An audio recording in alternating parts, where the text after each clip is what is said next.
para nós não é chancelar o que a gente bem entende. O que Deus tem para nós é levar a gente para um lugar onde a gente não entende. Você está vivendo coisas que você não entende. Entenda isso em nome de Jesus.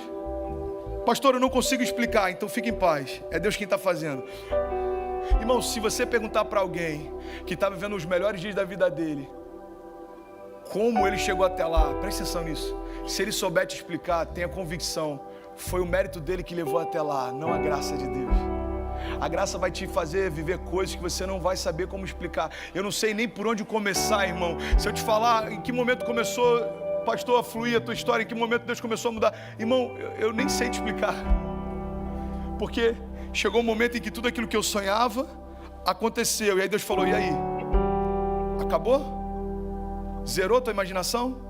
Eu falei, Deus, eu estou vivendo os melhores dias da minha vida. Ele falou, então tá bom, então agora deixa eu começar, porque eu só posso começar o sobrenatural quando o seu natural se esvazia. Deus está dizendo para pessoas nessa manhã, deixa eu ser Deus na tua vida. Você está muito cheio de si para que consiga ser cheio de mim.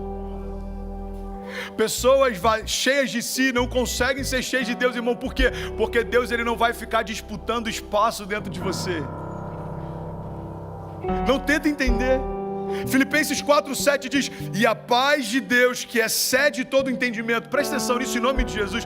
Cara, isso é tão poderoso para mudar realidades. Tirar pessoas da depressão, cadeias emocionais, sofismas, pensamentos de morte, crises existenciais.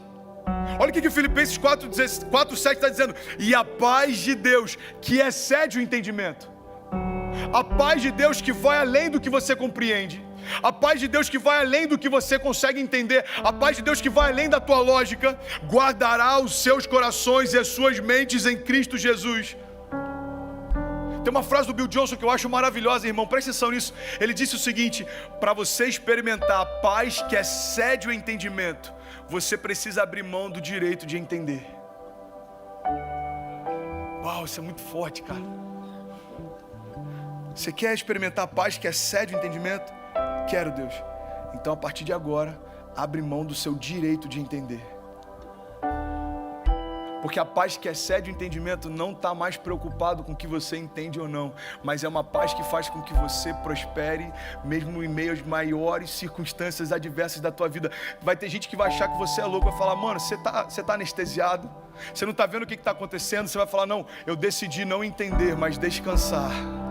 Eu decidi não me mover pela lógica, mas confiar. Deus disse que estaria comigo todos os dias da minha vida até a consumação dos séculos, e isso é real.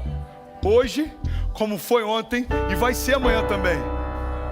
Cara, você não está vendo? Está mudando o cenário, vai mudar o governo, vai mudar a política, vai mudar a economia, irmão. Há alguns anos atrás, alguns meses atrás, para alguns aqui você vai ter que falar, alguns dias atrás, eu decidi abrir mão do meu direito de entender para experimentar a paz que excede todo entendimento.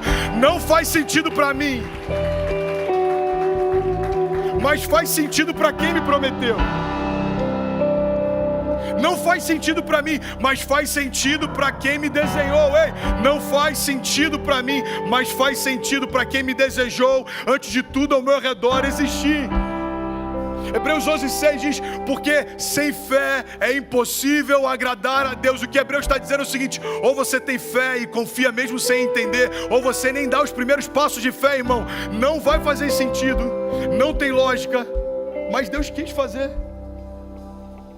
Eu declaro isso sobre você, vai ter realidades que você vai viver em Deus, que pessoas vão pedir para que você explique, você vai falar, irmão, Deus quis fazer, não tem outra resposta. Mas por que você? Mas por que tua casa? Mas por que tua empresa? Mas por que te chamaram? Mas por que os teus filhos? Deus quis fazer, irmão. Eu não questiono quando Ele quer fazer. Eu não quero mais entender, eu só quero experimentar. Eu não quero. Deus não te chamou para entender, Deus te chamou para mergulhar e confiar que o demais Ele fará. Você está comigo?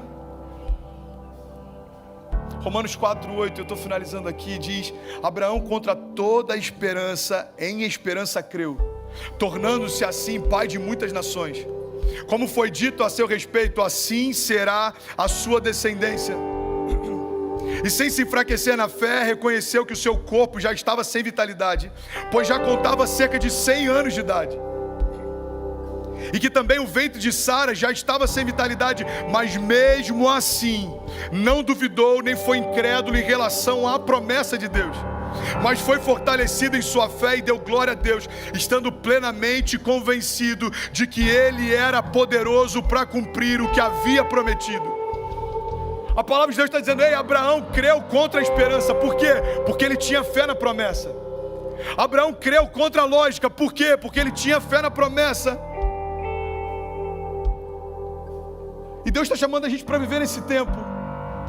Hebreus 11:1 diz: ora, a fé é a certeza das coisas que esperamos e a prova das coisas que não vemos. Irmão, entenda isso, e eu finalizo aqui em nome de Jesus. Noé não começou a construir a arca quando a primeira gota de chuva caiu.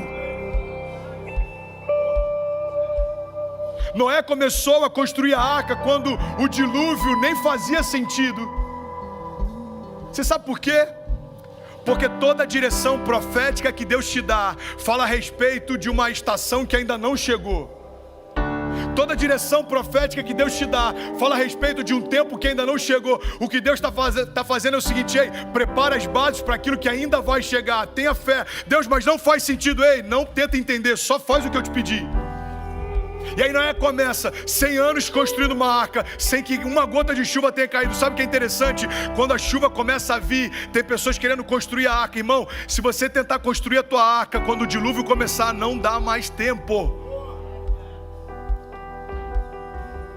Abraão creu contra a esperança. Por quê? Porque tinha fé na promessa. Noé se moveu contra a lógica. Por quê? Porque tinha fé na promessa. E Deus está chamando homens e mulheres nessa manhã, Orlando, para se mover sem se preocupar com o que faz sentido, mas com Deus que prometeu. Aquele que te prometeu é fiel para cumprir. Aquele que te prometeu é fiel para cumprir. Salmos 126 diz: aqueles que semeiam com lágrimas, com cantos de alegria colherão. Aquele que sai chorando enquanto lança a semente, voltará com cantos de alegrias, trazendo os seus feixes. Números 23:19 diz: Deus não é homem para que minta, nem filho do homem para que se arrependa. Acaso ele fala e deixa de agir? Acaso ele promete e deixa de cumprir?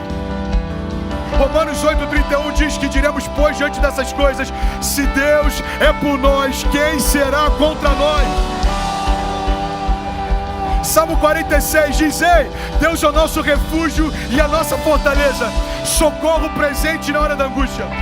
Portanto, nós não temeremos, ainda que a terra se mude, e ainda que os montes se transportem para o meio dos mares, ainda que as águas rujam e se perturbem, ainda que os montes se abalam pela sua braveza. Há um rio cujas correntes alegram a cidade de Deus.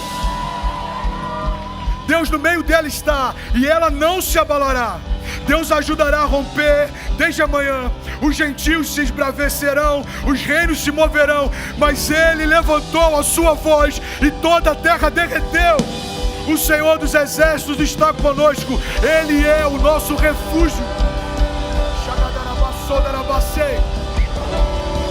Deixa de entender, irmão, só mergulha. Deixa de tentar entender, só descansa.